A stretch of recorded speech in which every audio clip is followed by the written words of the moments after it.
see this on time. Okay. Hi, good day, everyone. My name is Ayola, and thank you so much for joining us today. So today I'm with Patrick. Patrick is a colleague. Patrick is a friend. Patrick is also, I can call peer mentor, and we have worked together also in an organization some years back. And today, while I was trying to choose my guest, I felt like having conversation with Patrick will go a long way because of the experience that we have shared, the kind of work and project we have worked on, and I'm very much aware he will do justice to this. So today, I'll be giving a short introduction of Patrick. Patrick is a transformational and a business leader, and I can say he's a people management with over 14 years of experience in human resources. And when it comes to business advisory, and when it comes to career advisory, Patrick has been there. He has worked with several organizations. He has worked with non-profit. He has also worked with manufacturing. He has worked with real estate, financial services, hospitality, oil and gas industry. And he has delivered a successful experience. He has delivered a successful process, successful policy within all these organizations when it comes to culture, people, business strategy, operational management, and strategic project implementation. Patrick is a dynamic individual. He believes in developing and enhancing talent. He helps people to be able to discover their talent and enhance and harness it for success. I'll be sharing today with Patrick on what we titled workplace harassment prevention. And there are several types of workplace harassment. Though we'll not be speaking to a particular one, whereas we'll be touching on different types of workplace. And we'll be touching on how we can identify this, how we are able to discover, oh, this is going south, how we are able to discover, and how to be able to prevent these from escalating. He will be sharing thoughts on that, and I will give Patrick some time to be able to share his experience on this. Thank you, Patrick, and you're welcome here. Thank you, AY. It's been a pleasure. It's a pleasure to be here. And thank you for having me. It's my pleasure. Great to be here. All You're right. welcome. So you've done the introduction. Do we just go right into the presentation Yes, and please. You did have a slide, so we can go ahead and share your slide. okay. I'll be more than happy to see Yes. what we need to do. Do you I think I would like to present from my end.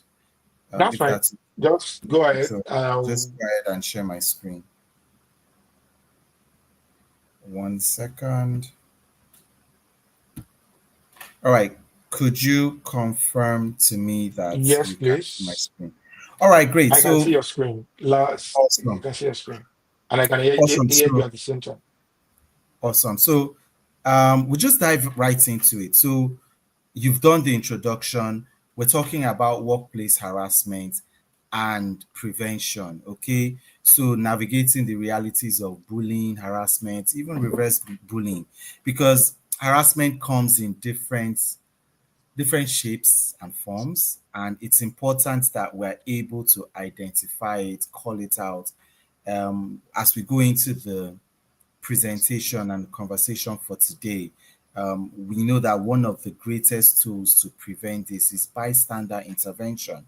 Okay, so bystander intervention is one of the tools to help prevent, any form of workplace harassment. But how can bystanders intervene when it's not clearly defined? There are so many, it's not really spelled out in black and white, and there's so Mhm. many shades of gray in between. So people are guilty of inaction because they are not fully informed what is and what isn't, and what is and what doesn't constitute workplace harassment. So we'll kick off by just trying to set up a common understanding, more like a common frame of reference, so that when we talk about workplace harassment, we're all on the same page for the purpose of this conversation and for the purpose of of transfer of learning to various workplaces. All right. So just like you said, harassment is a broad umbrella categorization of different forms of, would I say, unwanted behavior. Let me just generalize it as unwanted behavior, but um, just keeping it under that broad umbrella will not do justice to it. So we need to just scale it down to all the different things that make up harassment. And one of the things, maybe instead of starting from bullying, I'll just talk about harassment itself. All right, harassment, there are many definitions, okay, but I would say this: there are three aspects to this, and we'll talk about these three aspects in detail. But the first part is your general harassment, any unwanted and unwelcomed behavior, be it a comment, an action that is Yeah. perceived as hostile. All right. Many individuals could have encountered derogatory remarks. This could be either verbal or non-verbal in forms of gestures or even unwanted physical contact, all of which are forms of harassment. Now, for the HR professionals on this call, it is crucial that we remain aware of our behavior, as what might seem intentional, unintentional rather, can sometimes be perceived as harassment. All right. Sometimes some seemingly innocent gestures, if done under certain context, will be perceived or could be perceived as harassment. Another Yeah. facet of harassment is bullying. Okay. Bullying is a bit different from harassment because bullying involves a form of power dynamics, okay, where the recipient feels subjected to repeated unintentional or intentional actions aimed at Yeah. harm or intimidation. This could also be verbal or physical. For instance, raising one's voice can be perceived as aggressive. In some cases, slamming your fist on the table could be perceived as aggressive. You know, so any form of aggression, could be interpreted as bullying, in certain cultures and circumstances. Another aspect that I think we need to talk about: once harassment or bullying has been gets to a point where it is physically consummated. Okay. Mm. So harassment, bullying, it's you are being put under threats of any form of unwanted contact or behavior. But if this consummates into a physical assault, then it becomes violence. And it's important that we notice that harassment, bullying, and violence, they're all um, I'd say within the same family, okay? Violence and assault would include physical acts such as aggression, assault, or battery as a form of harassment, that can also manifest in the workplace. Now, this could also be manifest in cases, particularly in cases of sexual harassment, you know, where victims may not always have the confidence to speak out. This just highlights the importance of empowering employees to report such incidents, which we'll talk about later. And then finally, one area that is often overlooked when we talk about harassment or bullying is reverse bullying. All Mm. right. Many times, we just talked about bullying. Okay, bullying involves a power dynamic, right? Sometimes, um, it could be done reverse mode, where employees intimidate their line managers or their managers.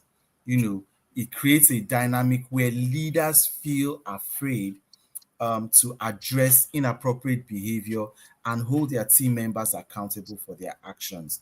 All right. And this is also um, it's an often overlooked and difficult to address form of harassment, reverse bullying, because many times the leaders are often, if I may use the word, Iola, ashamed to come forward and make a case for bullying, especially when it's coming from a subordinate. All right. So this is a very important topic of conversation because It affects the legal possible legal consequences of not addressing it or addressing it inadequately. In many cases, the company could be opening themselves up to legal lawsuits. Even HR professionals who were responsible for handling such cases could also open themselves up, for lawsuits based on negligence, their duty to care. All right, it could affect employee well-being, affect the mm, work environment. You know, it could have a negative or unwanted consequence on impacts on employee turnover and absenteeism. It could if result in reduced productivity and stifle innovation because I mean when people feel on like they're walking on eggshells every day, they'll be too afraid to innovate, and this could limit the company's overall efficiency. And then it affects the trust, loyalty, and even the brand of the organization. I kid you not, many companies many companies have suffered mm. very bad rep. I do not want to mention names as a You don't have result. to. You don't have to. Yeah, yeah, of course I won't. As a result, but these are stories that are out there. All right. The stories are too ubiquitous to ignore. The stories are everywhere of companies that had toxic managers who constantly bullied and harassed employees and nothing was done about it. And then employees that left, you know, instituted class action lawsuits and then good luck trying to attract talents to your organization once you've been branded as an unsafe place to work. All right, Mm, what are these signs that harassment is happening in an organization?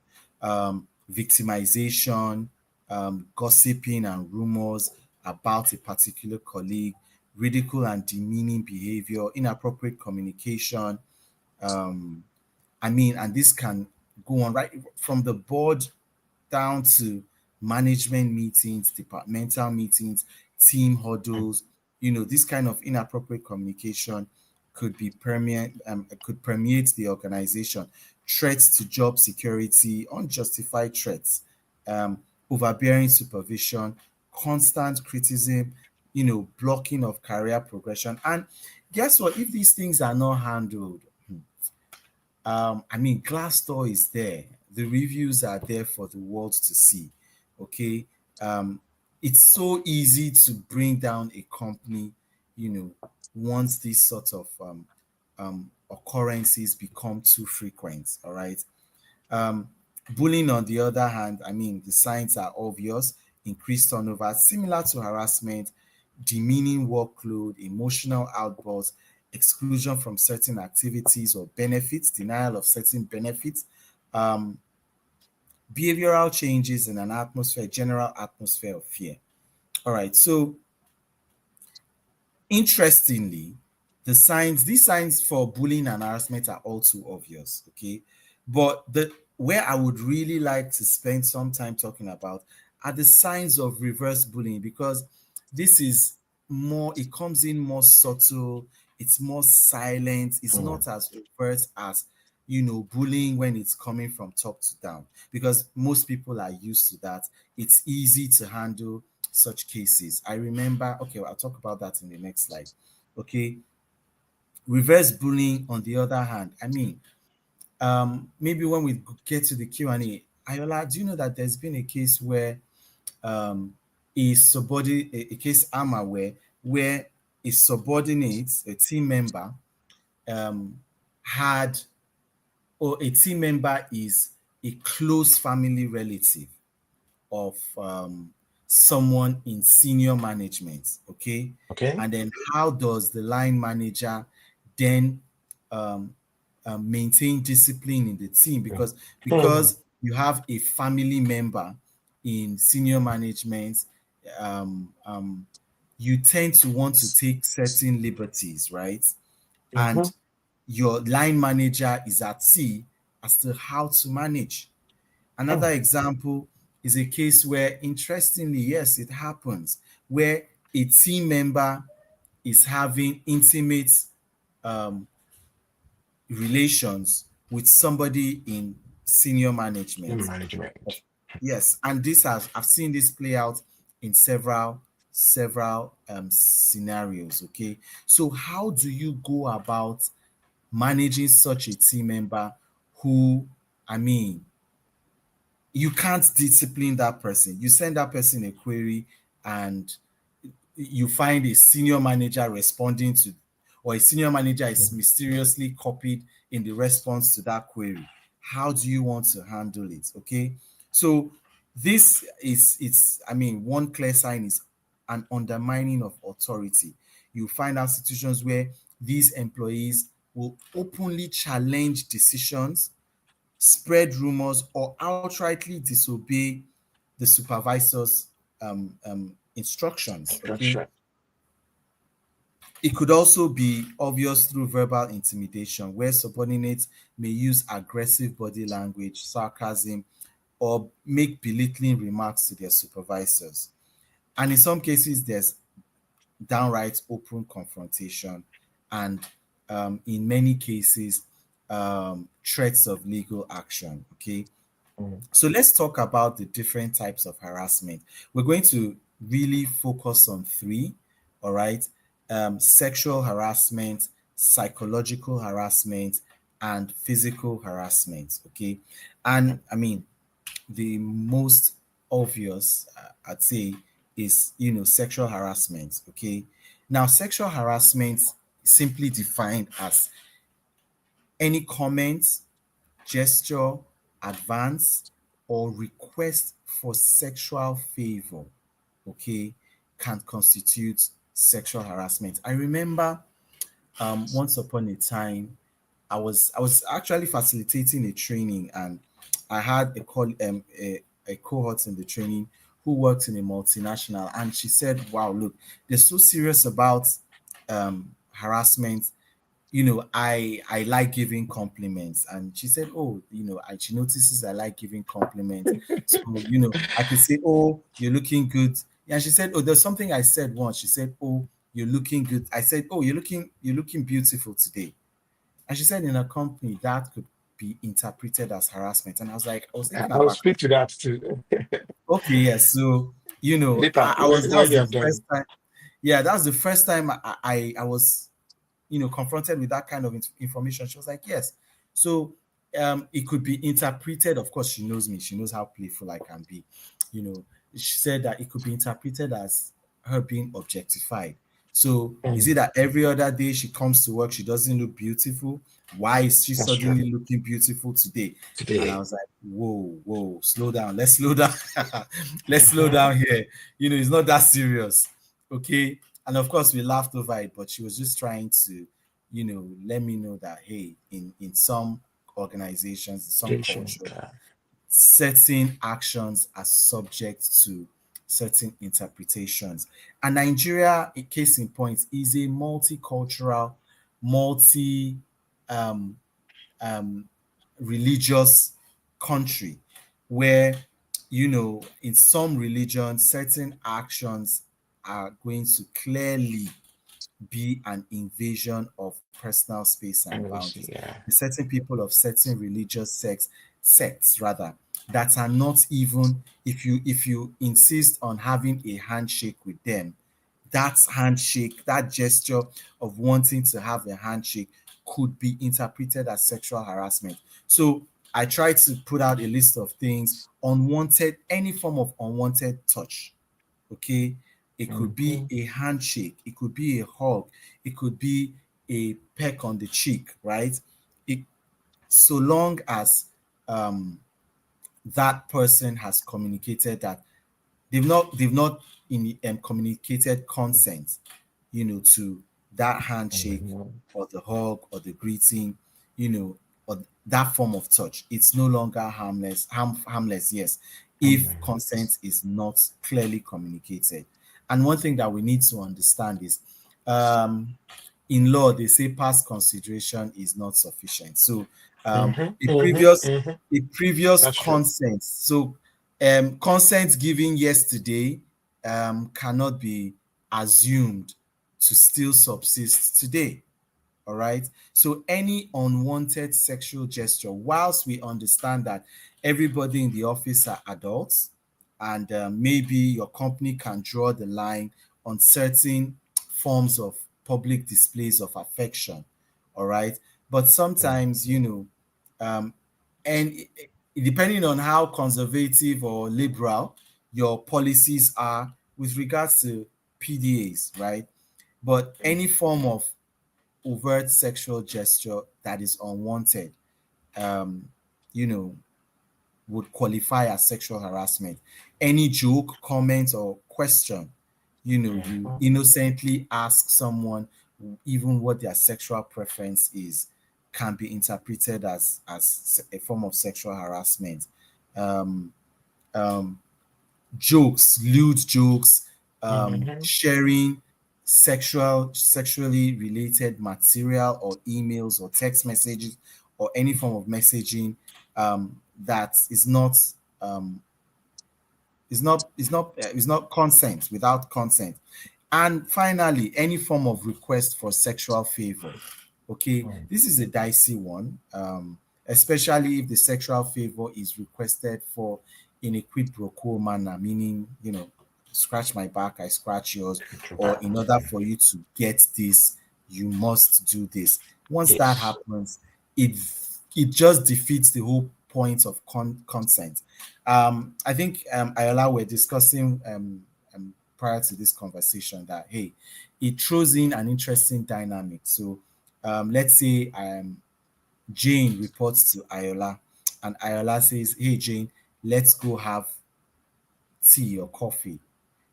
And how does Jane tell her line manager Ayola, oh, I'm busy, I don't want Mm, to have.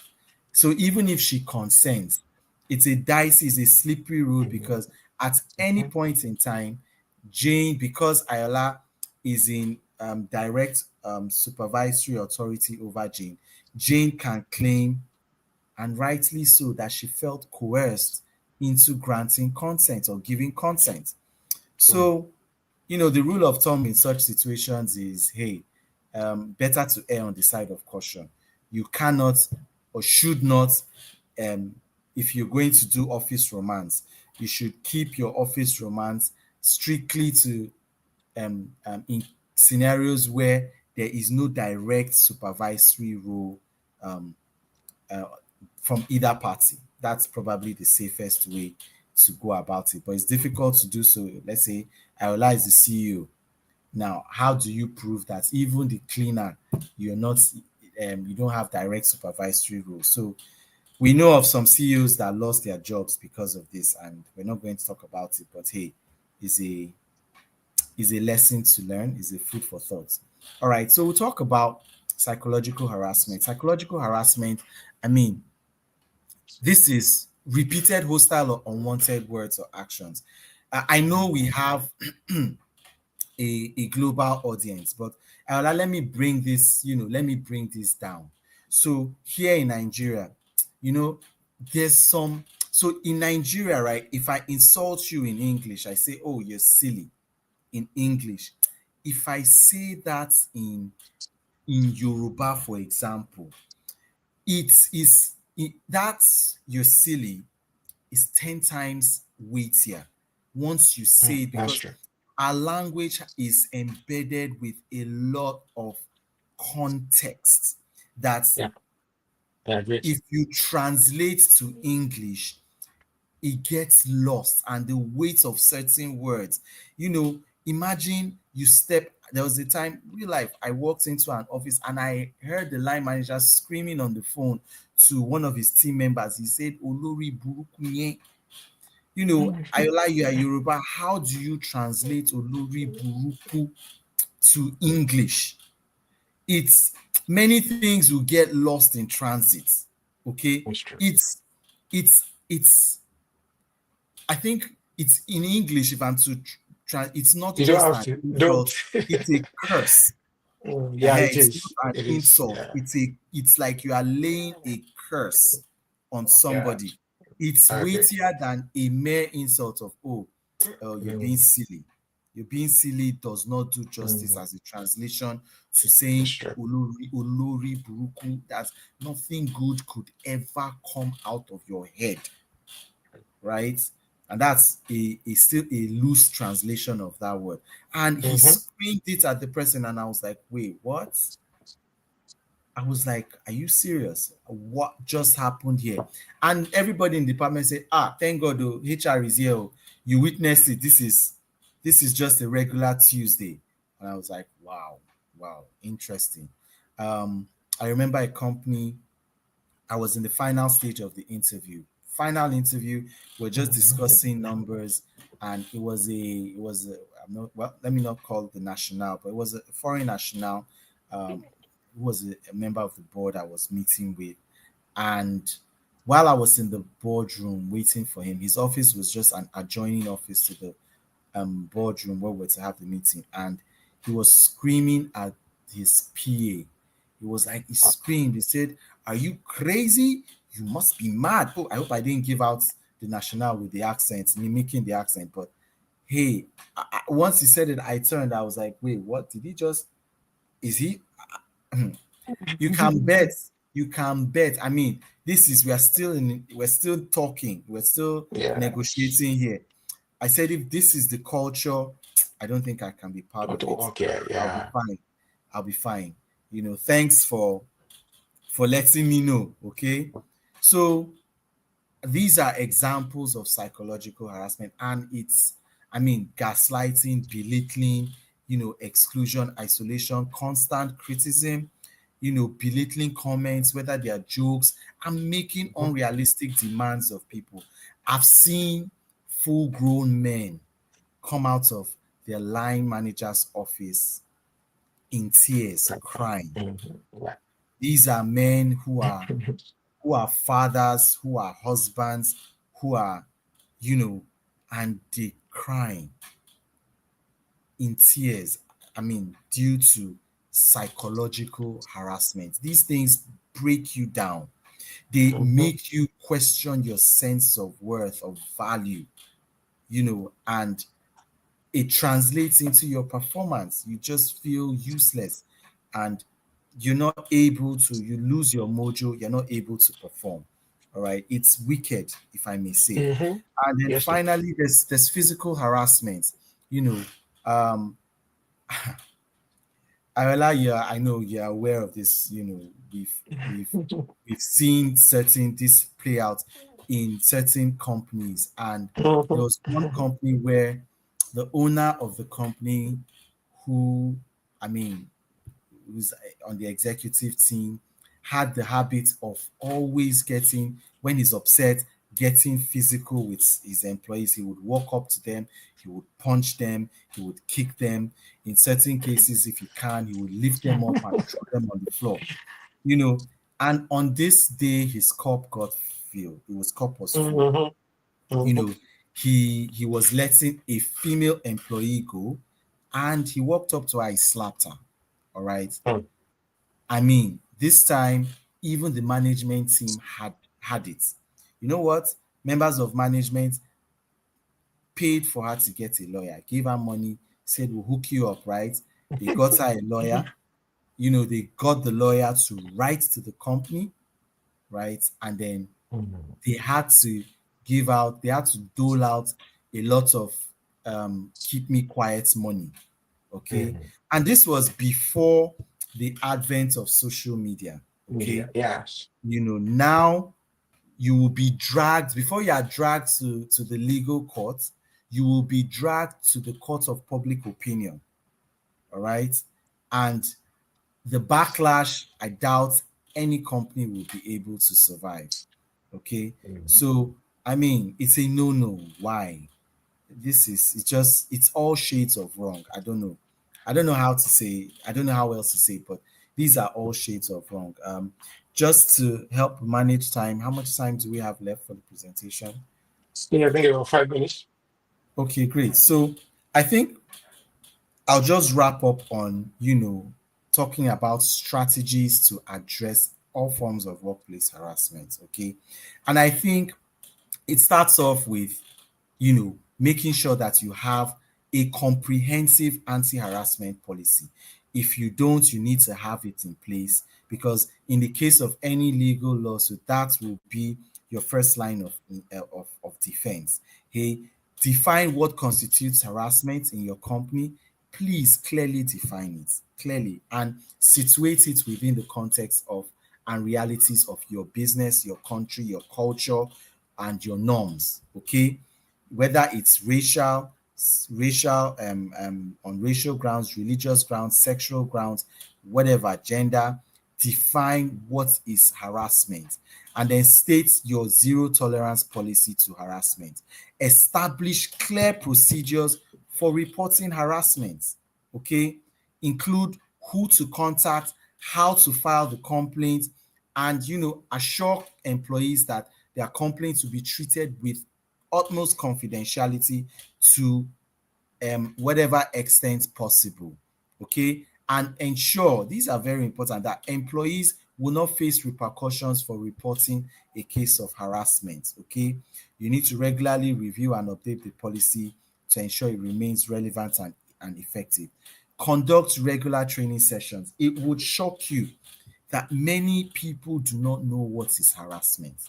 Thank God for a training like this, where, okay, yes, we now know what harassment is and what harassment isn't. Somebody, I mean, innocently, and I'll say innocently, an employee or a colleague asks, "Oh, won't you give me a hug?" And next thing, she filed a harassment case against him, that, oh, he asked her for a hug. And the guy was he was like, "Wait, what's going on?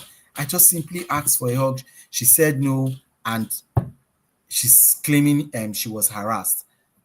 So everybody needs to be adequately educated on what harassment is. Somebody just asking for a hug typically should not be harassment. You ask for a hug, you ask politely. If you want to give the hug, you say yes. If you don't want to give the hug, you say no. It only becomes harassment when you have communicated a lack of consent, and then the person insists on going ahead with that action, behavior, or communication. Okay. Foster a culture of respect and inclusion. Okay, implement effective reporting mechanisms and hold everybody accountable. I think I'm just going to close with this story I told Iola once. So there was this case where an employee was having lunch in the cafeteria, and a female employee came, and he was sitting on the best seat in the house, right, where this seat had direct line of sight to the TV. I think there was a match or a show going on, and she wanted to watch the show comfortably. And she asked a colleague, "Oh, hey, do you mind if I sit here?" And the guy said, "Oh yeah, you could sit here when I'm done." You know, and she first of all playfully pleaded, and he said, "Oh yeah, no, there's no problem. You could sit here once I'm done." Um, Next thing, she proceeded to pick up his food, his lunch, took it from in front of him, put it on another table so that he would have to get up to go sit down there to finish his lunch. He ignored her and remained seated. She grabbed his phone and put it on the other table. He still remained seated.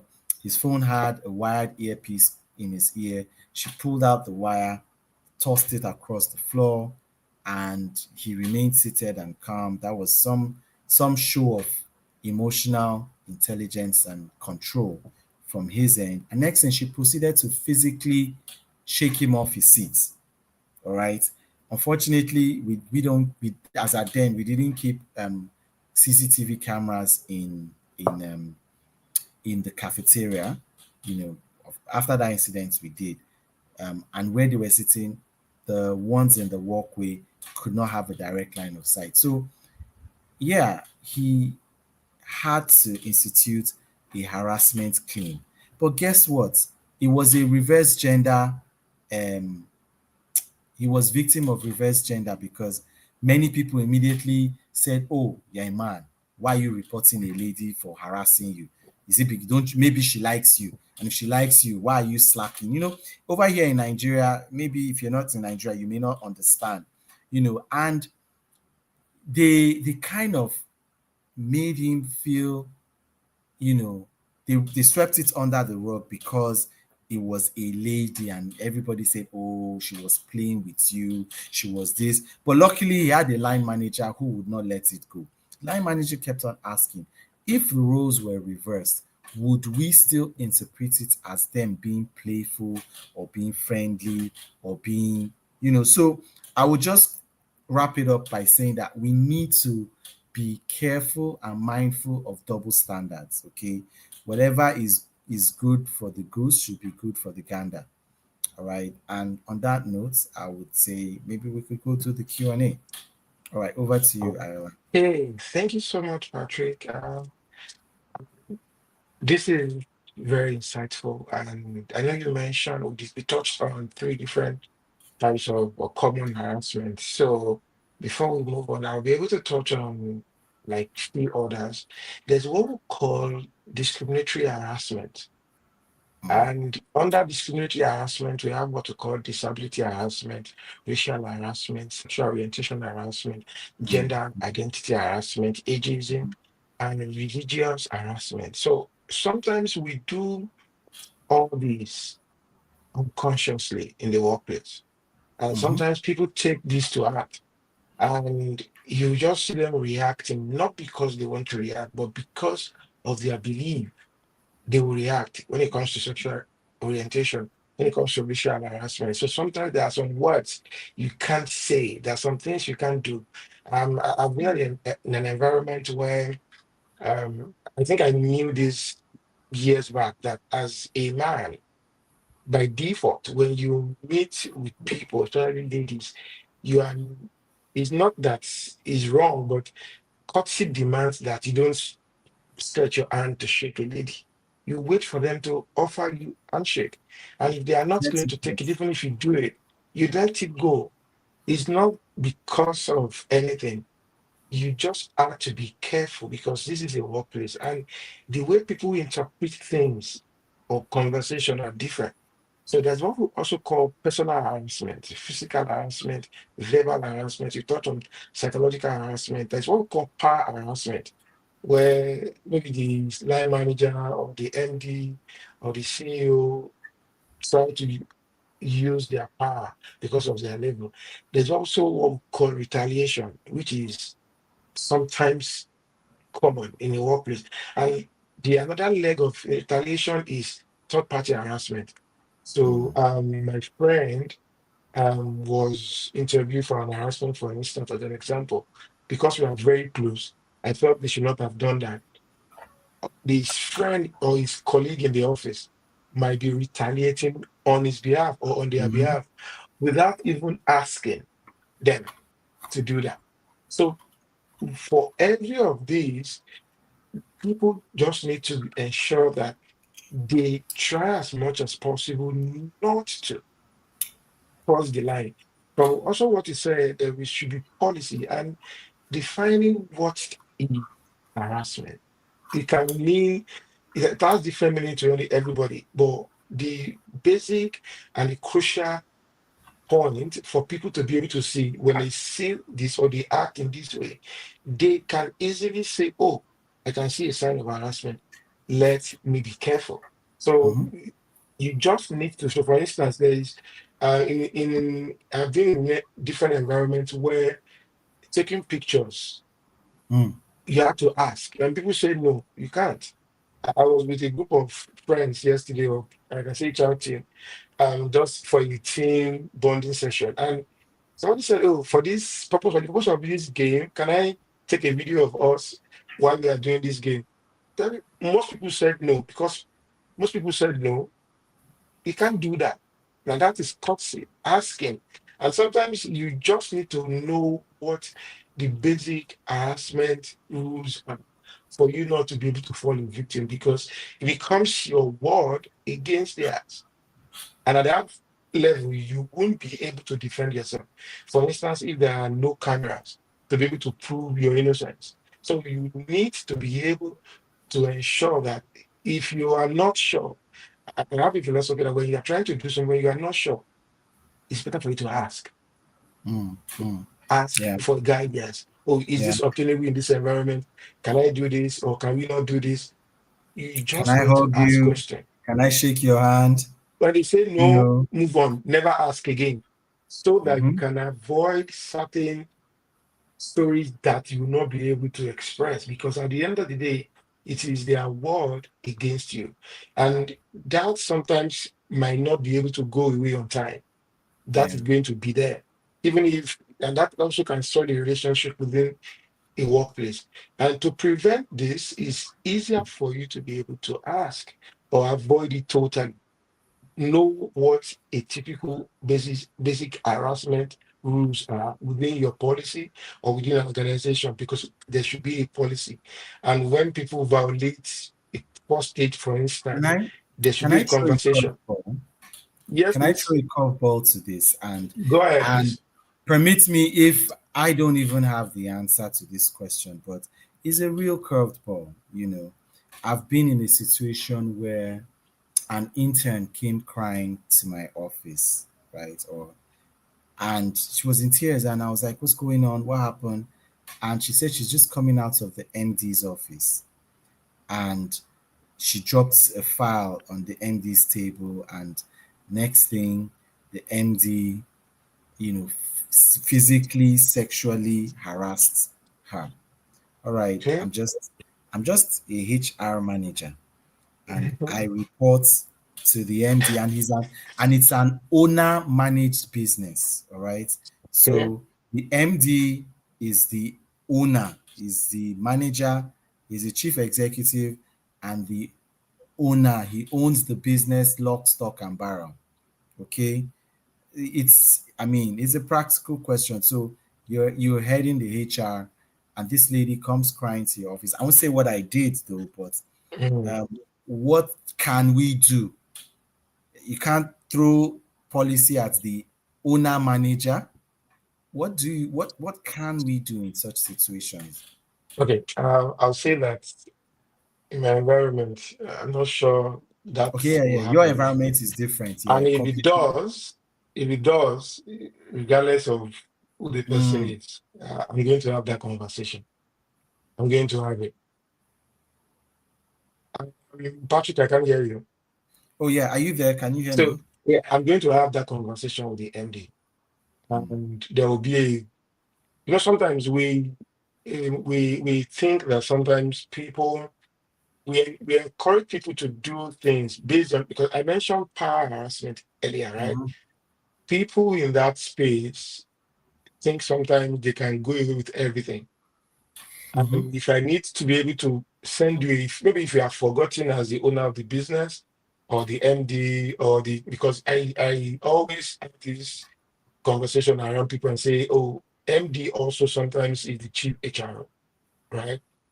So I will have to send you a reminder, send you the policy, harassment policy, and the handbook of the organization, probably put it out for you, send you an email and be able to tell you. And I believe that the organization will have a legal counsel. If they don't have, I will definitely send you, have a conversation about one on one, and then I will send you a follow up email to be able to say, this is the, because I'm going to take it up over time as an HR if MD is not forthcoming, which to I take it believe up that with who? when with the MD, because it becomes a challenge for the organization over time. It becomes a reputation thing for the organization if nothing is being done. Like I think I have a question which I will ask later that sounds like this. Because at the end of the day, when HR did not do anything, quote Mhm. and unquote, is like you are supporting or encouraging the MD to do more. It's a dicey one, and let me explain. You know how it is. Culture, leadership is symbolic, right? Yes, And please. culture comes from the top. Okay, irrespective of the beautiful core values you have, on your website, Mm-hmm. on Mm-hmm. your Mm-hmm. corporate It's from the top. artifacts and Yeah. all. Really, the culture in every organization is cascaded from the people So who are at yeah. the top. And practically, let me tell you this: if the MD has a habit of being abusive and bullying, he's a bully, harasses sexually, psychologically, and on all the other basis of forms of harassment, you know that this will trickle down because Hmm. that will be the norm. That will be the way we do things here. Yes, Okay. please. Aha. Hmm. So this the oil comes from the head, and let me just put it that way, and I it's going get to it. flow all the way down. So yes, I agree with you that something needs to be done. It needs to be addressed, and it needs to be seen to be addressed. But over here in Nigeria, it's a more delicate dance. Okay, the power distance index in Nigeria is far and wide compared to, let me say, Western countries. I hate the sound of that, but it's what it is. You know, we know that here in Africa, we have a based on our cultural background and upbringing, we are raised in an environment where a large power distance index is tolerated. And it's not just Hmm. unique to Africa alone, it's also part of Asia. Yeah, it's also part of Asian culture where they are used to that large power distance index compared to the West, okay, Europe and America. All right. So um, it's a bit difficult because by intervening over here, HR is just signed off their what's the word? That's fine. You get it. If you we say I if you get it. if you don't get it, if Definitely. you don't get it, well, forget about it. So, Patrick, so the reason why I know I've done I, I have a personal principle when it comes to work environment, and I could remember verbally, vividly while back I was in Nigeria, that sometimes when there is a wrong practice within the Mm, system, especially if it's coming from the top, becomes a challenge from the I try as much yeah. as possible to ensure we try to correct that. And that's why they said, Peter Dunkart said, culture eat strategy for Mm-hmm. breakfast. And I would say, Mm-hmm. Mm-hmm. I added to that, eat culture eat strategy for breakfast, lunch, and dinner. And So I dinner. can say that because if the culture is terrible, it's going to cascade down to the Exactly. team. Exactly. So once the top are able to align, and that's the difference. So I've been in an environment where the top support the core values, the culture. Mm, So mm, it's there's no way you will not be able to follow suit. And as you are doing your onboarding, there okay, I work in an environment where onboarding is being coordinated by me. Everybody understood all these policies. And I call every department that needs to be able to communicate this, to be able to ensure that they have this communication done for the next 1 week. Everybody that are involved with different departments comes around to give their no to give their session and facilitate that session and move on. So everybody knows, and there's an handbook. I will give you some time to go through it, but you need to sign that you have received it. And over time, I need to follow up and say, were you able to read and understood all the things you saw in the handbook? We say yes. So if you violate that, there's a consequence for every action. So we need to be able to emphasize this and reiterate this. If especially if the top support, it makes it easier. So there's a question that I think I have. I'm going to okay. push it to you because I know you are a group head of HR within an organization. So let me ask. So let's assume that the harassment case was filed, for instance, against the head of HR. I don't mean you, against the head of HR. So and they sent it to the HR manager, for instance.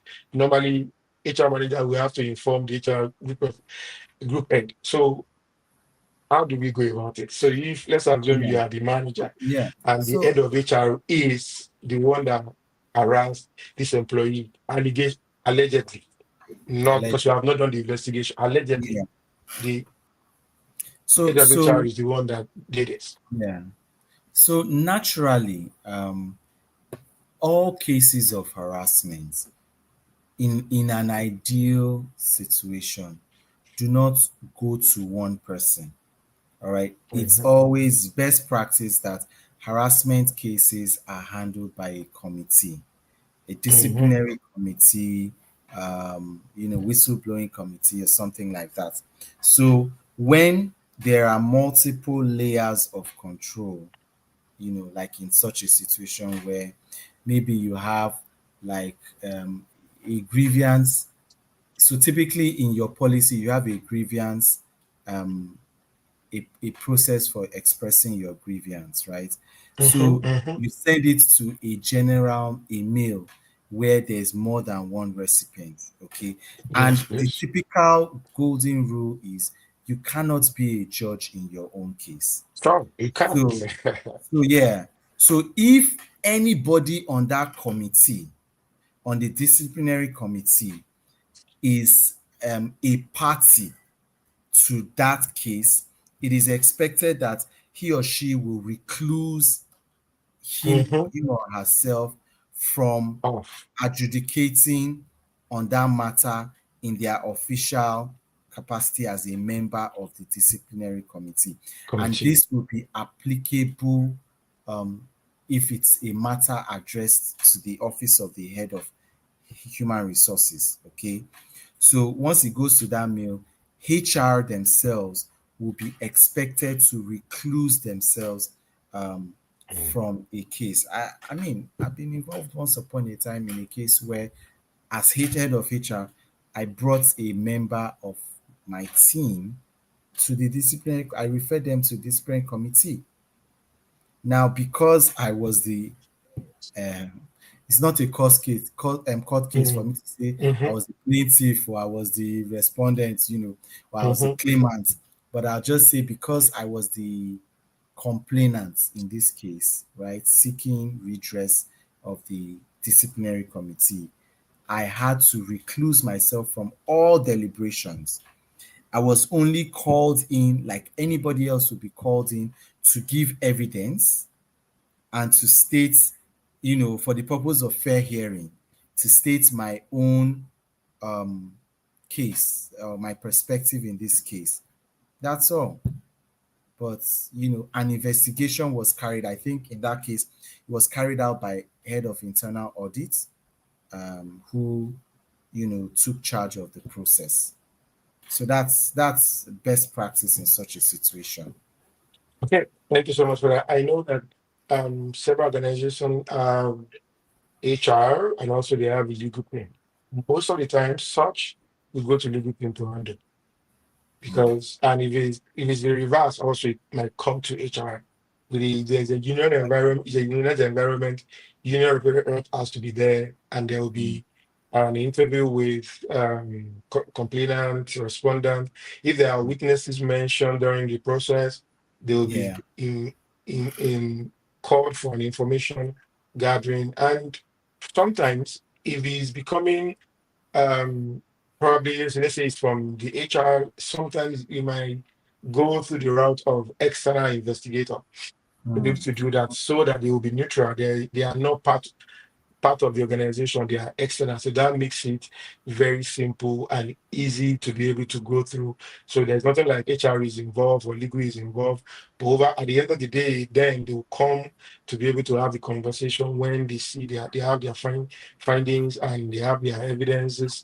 And if it's substantiated, then that will be communicated and the law will take, I don't want to use the word the law, and Policy, there will be policy, the policy policy will will be. take its, Yeah. yeah, will be applied and communicated to the people that Yeah. are All found either stakeholders. guilty or not guilty. Yeah. So that will be done. I agree And let with me s- everything you've said. I just feel the golden rule is nobody should be allowed to be a judge in their case. yes, please, you can't So be a long judge as yes, over your that case. that rule is abided by, then we're good. We're good. Yeah. So I know that we can't exhaust this, and I know I've been under its training for almost a whole day on Mm, when it comes to harassment. And we are yeah. just trying to crash this in less than 1 hour. It's not possible. What I'm going to say, I'm going to drop other types of harassment under the comment, either on YouTube or Instagram or LinkedIn. I'll drop it and Either if there are other questions, conversation will be ongoing. I'll be more than happy. I believe you're more than happy to respond if you see a Of comment course. or a question Yeah. after Yes. this live session, because I'm going to post this, or it will drop automatically on LinkedIn, because Okay. because of a different region and location, sometimes what is harassment in one region might Yeah. not constitute harassment in another region. I Just totally having a agree. conversation I can totally also be agree an with you. harassment, yeah, Yeah. in one region Some and some in another some region. some cultures are more conservative than Hmm. others. Yes, Some please. cultures are much more liberal and open-minded. So yes, some things, if done in other cultures, would just, I don't know whether it will count as harassment or even downright violent assaults in some cases. Yes. So greeting in certain formats is customary in certain cultures, and then greeting in certain formats is customary in other cultures. So we Mm, need to be very culturally very sensitive. careful. Yes, Um, please. yes, Okay. And in addressing for this issue. me, just one last thing I'm going to ask. What would be your advice for probably, let's say, I don't want to streamline it to only HR professionals. I would say to every professionals in the workplace when it comes to harassment. What would be your last thought or last word? You cannot be too careful. You Yes, cannot be too please. I careful. agree. Um, so better to err on the side of caution. Okay, Hmm. ask, like you said, ask questions. Okay, if in doubt, ask questions, seek clarity. If you offend anybody's sensibilities, be quick to apologize. Be very, oh, are you serious? Oh, I'm sorry. Quickly, it's not going to cost you anything. I don't know. I'm sorry. Oh, you didn't. Oh, I didn't know you said I couldn't hug you. I'm sorry. Quickly, before settle things amicably, quick and quickly. All right. Oh, I'm sorry where I come from. This is normal. I'm so sorry. You stretch your hand to shake a lady and she immediately withdraws, due to her religious Mm, background. Oh, you quickly apologize. Oh, I'm so sorry. I didn't know. I'm sorry. You mm, cannot err. And like you said, you're not sure. Information helps. It helps for mm, us to be culturally aware and um, take a couple of classes on etiquette. Like you said, many men do not know it's improper etiquette for a man to initiate physical contact with a lady. mhm, you know it's important to read people's body language. I think, because I'm a hugger. I don't know, I grew up in a family where, I just grew up in an environment where, everybody greets each other with a hug. We'd rather greet with a hug than a high five. Okay, I hug my kids, it's normal, that's how we greet, that's how we express emotions. But I am very quick to observe your body language, right? And I know if it's okay with you or not. I just know. But in the few cases where I've been wrong, I've been quick to apologize. It's In fact, the apology comes like a reflex action. Oh, I'm sorry. I didn't know you're mhm, not comfortable with it. And don't you see, once is a coincidence, twice is a habit. Okay. mhm, mhm. So Yes, I if you agree with make that. if you make a blunder, for lack of a better choice of Correct it. word, Mhm. yeah, correct it once Fine. and forever.